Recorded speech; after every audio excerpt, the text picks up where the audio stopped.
mendengarkan podcast ini.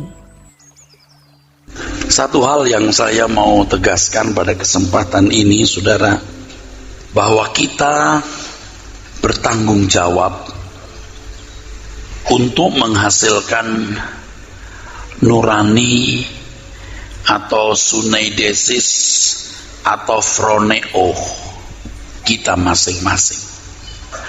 Kalau keadaan hati nurani bisa diwarnai atau dibentuk atau diubah dalam sekejap, maka peran orang di sekitarnya, peran orang lain bisa menjadi sangat dominan. Ya, saya tidak mengatakan tidak dominan, bisa dominan, tapi tidak mutlak. Sebab saudara, nurani seseorang ini terbentuk atau terwarnai, saudara, lewat sebuah perjalanan yang panjang. Jadi kalau seseorang misalnya ada di lingkungan jahat 1-2 tahun jadi jahat, ya bisa. Tapi kalau cuma 1-2 tahun dia bisa diubah. Ketika dia masuk ke wilayah yang lain, dia bisa diubah. Atau anggaplah 5 tahun di situ, tetapi dia menjadi maling untuk bisa berkarakter maling di lingkungan maling-maling itu nggak gampang, nggak mudah. Dia bisa ikut maling tapi belum tentu bernurani maling, belum tentu. Lingkungannya nyolong, jadi ikut nyolong, tapi nuraninya belum tentu nyolong. Tapi kalau memang dia meresponi kebiasaan nyolong itu tiap kali, tiap hari, pasti mewarnai ini. Dengan demikian saudara, yang paling dominan mewarnai dan membentuk nurani seseorang itu tidak bisa tidak dirinya sendiri. Sebab itu tidak bisa terbentuk atau terwarnai dalam waktu yang singkat. Dia harus meresponi setiap hari. Atau anggaplah lingkungannya jahat, tapi dia tidak menelan. Itu pun nuraninya juga belum tentu bisa rusak. Anda ngerti maksud saya? Tapi kalau dia menerima, dia menelan, dia mengasup, jadi seperti lingkungannya. Nah, di sini misteri kehendak bebas itu. Di sini letak misteri kehendak bebas itu, saudara. Tidak bisa Tuhan memaksa seseorang punya nurani harus merah karena ditentukan berwarna merah. Tidak mungkin Tuhan menentukan seseorang bernurani warna putih karena memang sebelum dunia dijadikan dia ditentukan untuk berwarna putih. Sebab pewarnaan itu, pembentukan itu, proses itu membutuhkan waktu yang panjang, di mana orang harus meresponi secara berkesinambungan dengan intensitas yang panjang pula, saudaraku, tak terbatas maksudnya. Jadi sulit sebenarnya untuk menerima pengakuan atau pengajaran bahwa Tuhan menentukan seseorang itu selamat, yang lain tidak jelas, tidak mungkin. Betapa sewenang-wenangnya Tuhan itu. Kalau sampai betul-betul Tuhan memaksa seseorang untuk selamat, sehingga orang tidak bisa menolak anugerahnya. Selamat itu dikembalikan ke rancangan semula. Dan rancangan semula berulang-ulang, saya katakan kepada saudara, memiliki nurani ilahi. Bukan hanya sanggup berbuat baik, bukan hanya sanggup melakukan sesuatu yang baik, tetapi tidak bisa lagi berbuat salah, sehingga segala sesuatu yang dilakukan selalu ulangi, lebih tegas, selalu sesuai dengan pikiran dan perasaan Tuhan. Bagaimana bisa selalu kalau ini terwarnai? Seorang pembicara, seorang worship leader, seorang singer boleh ngomong apa saja di sini, tapi warna nuraninya kita tidak tahu. Nah, di sini saudara, kita bertanggung jawab. Sebelum saya masuk di sini, saya mau ingetin satu lagi yang ini penting ya. Kalau saya mengulang-ulang itu bukan kurang bahalnya, saudara. Tapi saya mau ini menjadi milik saudara. Seperti ini sudah menjadi milik saya dan kapanpun saya bisa mengatakannya. Ketika seorang anak manusia lahir, bayi lahir, ini kosong. Nuraninya kosong, song. Tetapi medianya ada. Ini neshama. Sama dengan roh. Tapi dalam bahasa Ibrani lebih sering menggunakan kata neshama. Ingat, roh manusia pelita Tuhan. Itu neshama. Roh di situ neshama, bukan ruah. Jadi kalau nesyamahnya sudah tidak fungsional, tidak ada suara Tuhan. Karena pelitanya cuma itu. Nanti akan saya kaitkan dengan Matius 6. Mata adalah pelita tubuh. Betul? Matius 6. Kumpulkan harta di surga. Ini. Kumpulkan harta di surga itu di sini. Saya lanjutkan lagi, mau dengar? Langsung saja ya. Orang tidak boleh duniawi sama sekali. Kumpulkan harta di surga, bukan di bumi. Jadi kalau ada orang masih duniawi, totally dia nggak mungkin jadi ini. Totally nggak bisa jadi. Makanya ya Bapak Ibu, sebelum kita mati, biar bejana hati kita dikosongkan. Jangan pulang dengan hati yang berisi, sampai nggak bisa dicabut itu keinginan itu, kosong. Udah nggak ingin apa-apa, tetapi dia bisa menikmati hidup. Masih, jangan takut Anda tidak menikmati hidup. Anda masih bisa menikmati hidup. Makanya ya saudara, saya sendiri harus jadi contoh dulu. Saya manusia seperti saudara dengan segala ambisi, keinginan, nafsu, dan cita-cita. Tetapi setelah saya belajar kebenaran firman yang begitu banyak, saya tahu ini bukan karena keadaan ekonomi saya yang morat-marit atau karena kegagalan karir. Tidak, sama sekali tidak. Saya punya kesempatan menikmati hidup lebih dari sebagian orang. Tetapi ini harga mati. Keinginan dihormati saja itu mesti dicabut.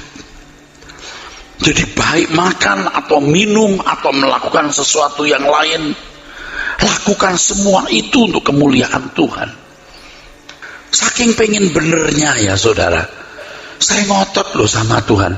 Tuhan Yesus, bagaimana engkau bisa bener? Bagaimana engkau bisa setia kepada Bapa di surga? Bagaimana engkau bisa melakukan kehendak Bapa dan menyelesaikan yang direncanakan Bapa? Beri aku tahu Tuhan, ajari aku Tuhan. Nah pasti Tuhan menjawabkan, tetapi jawaban Tuhan nggak blek gitu loh, sedikit-sedikit gitu. Maka khotbahnya juga berubah, bergeser dikit-dikit gitu saudaraku. Dan Tuhan bimbing itu luar biasa. Seperti contoh yang saya itu membayangkan saya sudah ada di peti mati, dan serius saya membayangkan, saya serius menghayati. Pagi hari saya bangun, saya lihat langit. Oh, pagi ini mestinya Erastus Sabtono ada di peti mati, belum ditutup. Ya, betapa berharganya langit hidup ini. Aku masih punya kesempatan memperbaharui diri. Dan itu saya percaya juga tuntunan Tuhan. Seakan-akan Tuhan berkata, coba renungkan kamu sudah mati. Gitu loh saudara. Dan itu kan memang pasti akan terjadi. Amin. Memang pasti akan terjadi. Nah, waktu manusia lahir itu kan kosong. Kenapa kosong? Karena jiwanya ini yang ada pikiran, perasaan, kehendak juga kosong. Ini belum diisi, ini juga nggak diisi. Ini kan Nesyamah ya. Jadi belum punya nurani, belum punya nurani. Medianya ada tapi belum punya.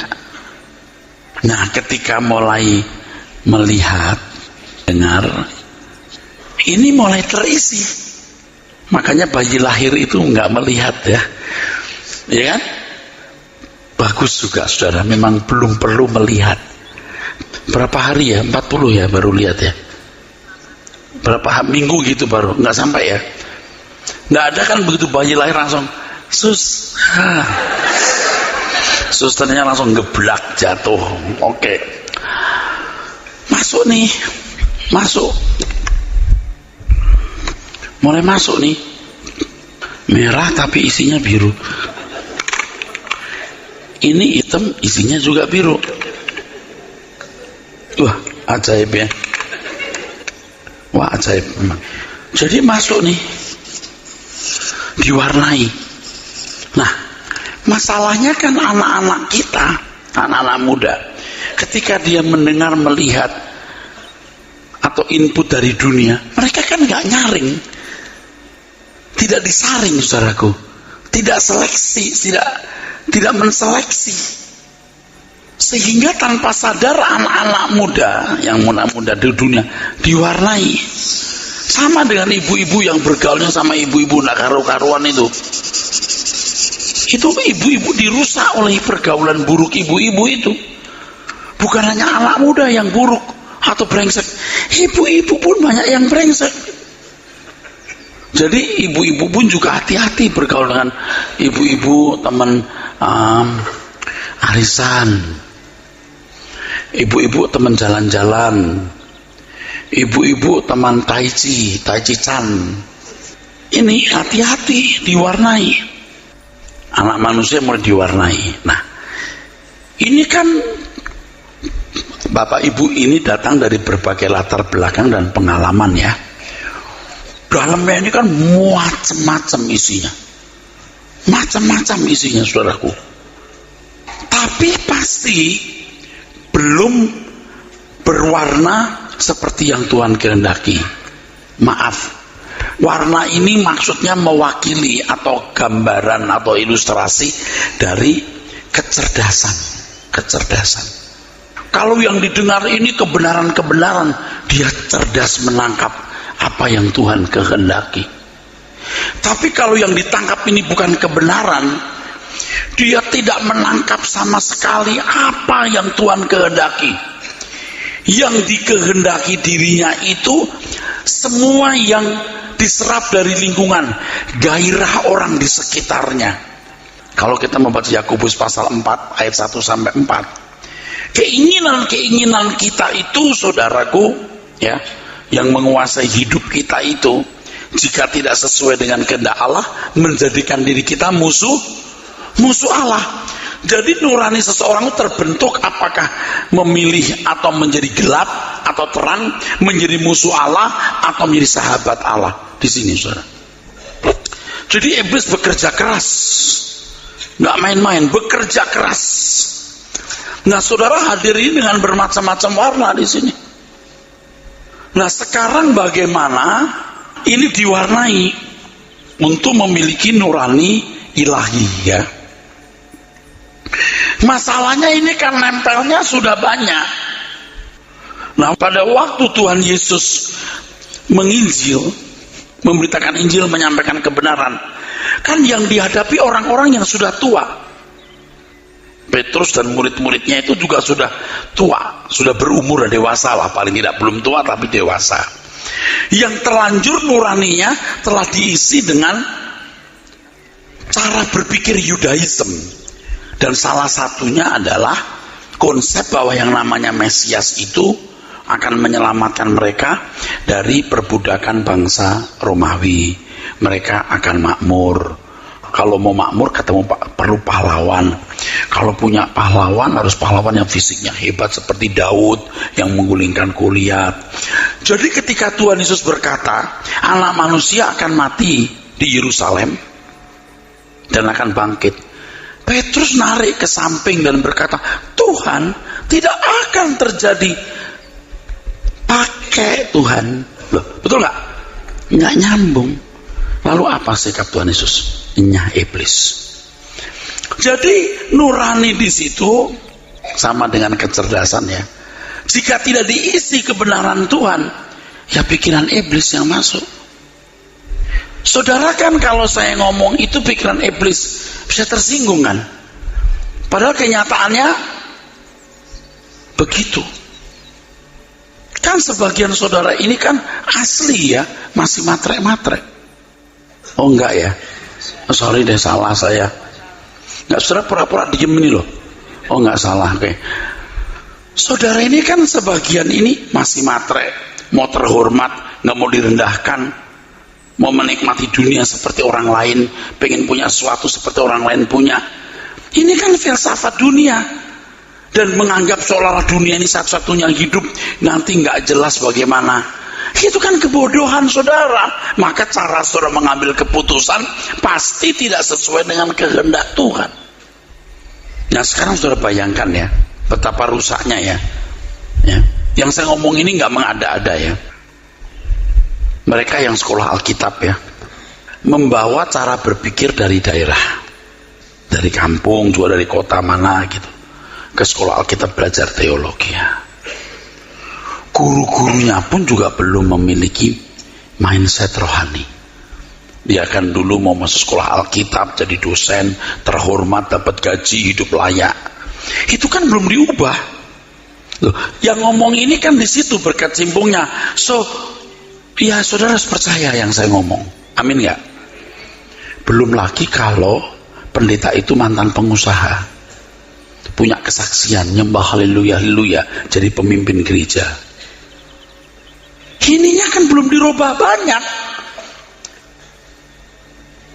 Makanya tidak heran kalau teologianya pun kemakmuran. Ngomongnya duit terus sudah. Kalau Anda kasih duit 36 kali lipat, hari-hari ini Tuhan sedang mengurapi kita. Urapan itu apa? Lu gak belajar. Ini bukan lagi mencela orang. Kita prihatin lihat kondisi begini, saudaraku. Nah kita sendiri sekarang yang mendengar firman Tuhan dengan berbagai warna dalam diri kita, saudaraku sekalian, kita harus berubah. Tapi tadi sudah saya katakan, Tuhan Yesus pun menghadapi murid-murid yang sudah berumur, sudah dewasa, saudara.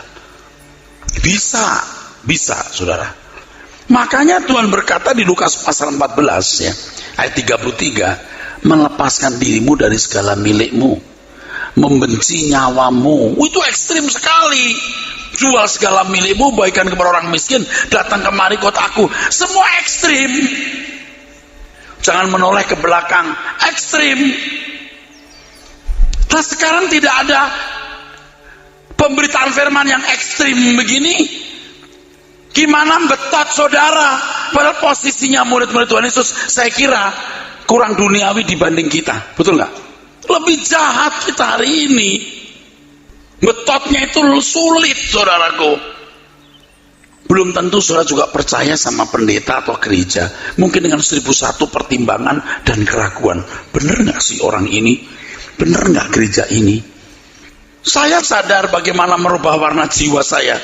Sulitnya kayak apa? Jadi ketika saya berjuang untuk merubah, saya punya nurani menjadi nurani ilahi supaya tindakan dan perbuatan selalu sesuai dengan pikiran perasaan Tuhan. Sedangkan kenyataannya di neraca hidup tiap hari kok masih rugi atau masih belum benar. Kita bilang mustahil ini. Orang yang serius berjuang itu akan sampai pada pengalaman mengatakan mustahil ini. Tetapi kemudian dia melihat ketidakmustahilan juga. Karena Allah mulai menggarap kita. Lalu kita berkata, ya Tuhan tahu kelemahanku, Tuhan izinkan kejadian ini, Tuhan izinkan kejadian itu. Detail sekali Tuhan merubah aku. Watak karakter yang buruk-buruk itu bisa saya lewati. Aku bisa ya. Nah di situ saya mulai melihat yang mustahil bagi manusia tidak mustahil bagi Tuhan. Kalau saudara belum sampai nggak sanggup, aku gimana bisa berubah, ini mustahil, berarti Anda belum berjuang, atau Anda belum melihat standar kesucian Allah. Nah selanjutnya Anda akan melihat ketidakmustahilan itu. Jadi kalau kita lihat beberapa gerejanya kayak motivator gitu, kita harus jujur. Benar-benar kamu tidak ngerti. Main-main kamu dengan gereja. Dan yang saya tidak mengerti, tapi saya nggak ngomel ya, cuma nggak ngerti aja gitu loh. Walaupun saya tahu jawabnya, tapi kadang-kadang saya sulit menerima. Tapi aku harus tunduk kepada Bapa di surga. Dia akan mengajari aku. Aku kadang-kadang berkata begini, Tuhan, kenapa Engkau seperti membiarkan keadaan ini? Kenapa Engkau nggak bersikap keras?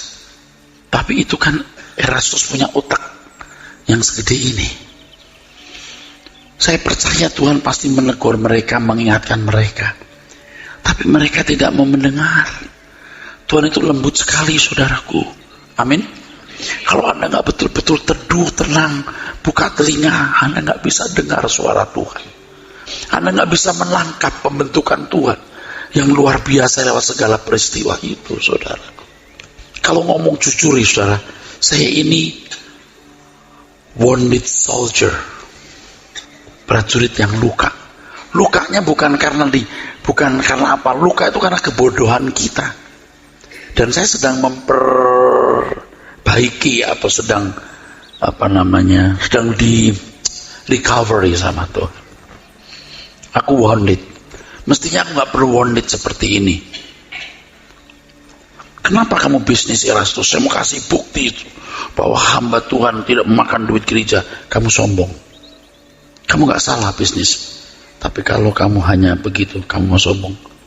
Seandainya kamu makan uang jemaat, emangnya rugi apa? Firman Tuhan mengatakan, hambaku pantas hidup dari pelayanan. Oh iya Tuhan.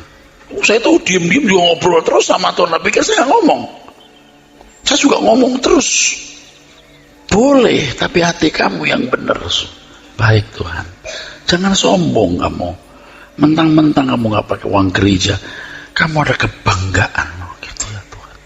Nurani kita juga bermain di situ, saudara. Anda bisa ngerti? Kelihatannya bagus itu, memang bagus, bukan nggak bagus. Tetapi kejujuran saya harus benar. Nah ini kan wounded namanya, udah terlanjur rusak gitu, saudaraku. Banyak hal, saudaraku, dan sering kita itu nggak sadar. Nah, maka saya mempersiapkan satu ayat, saudaraku, di Mazmur pasal 139.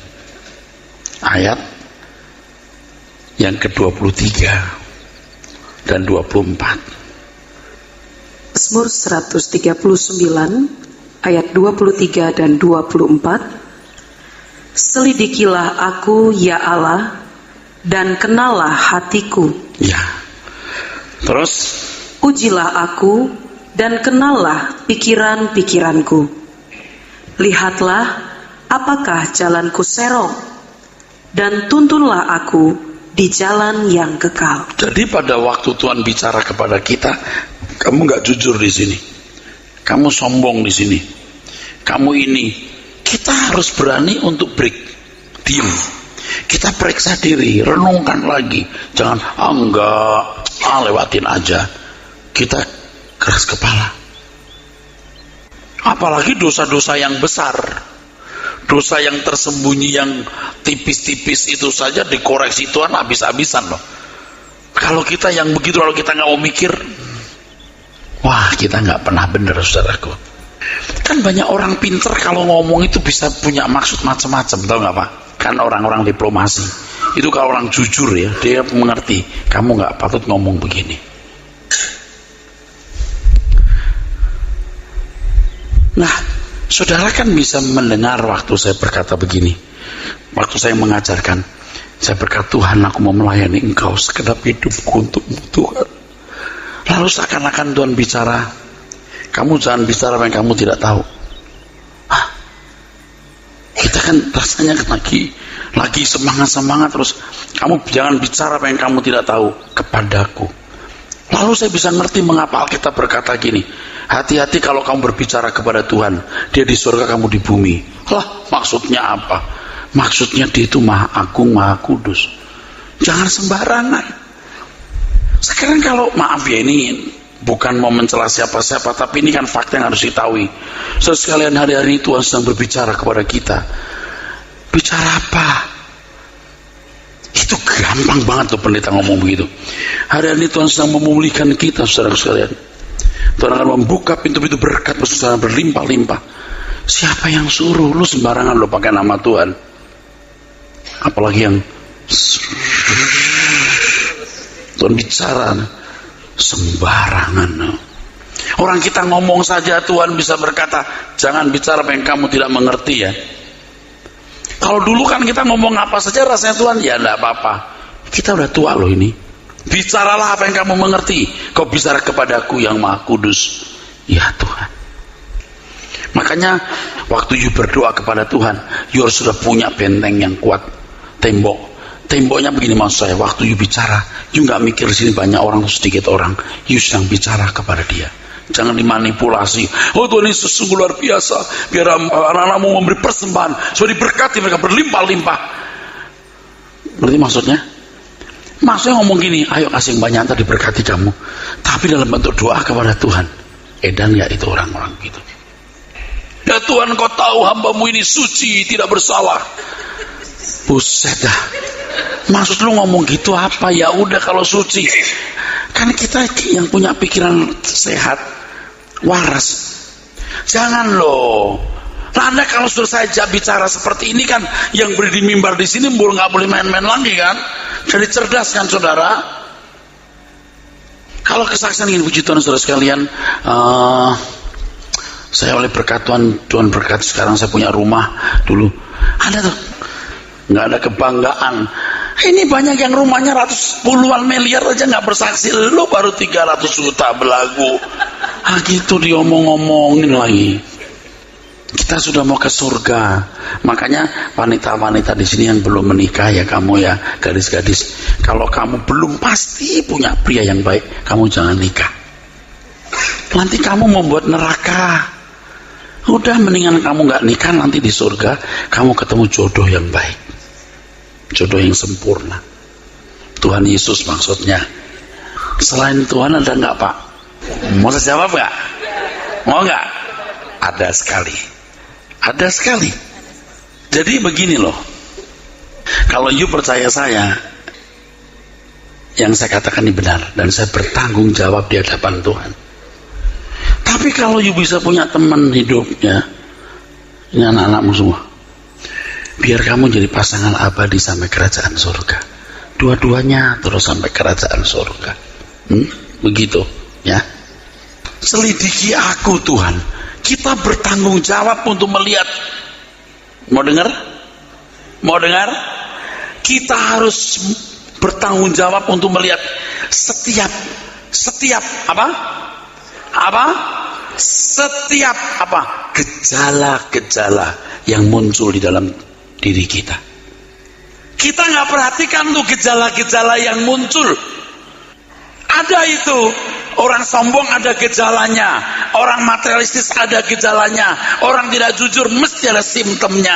Waktu gejala-gejala itu muncul, you harus sadari ini masih keruh, harus dipangkas.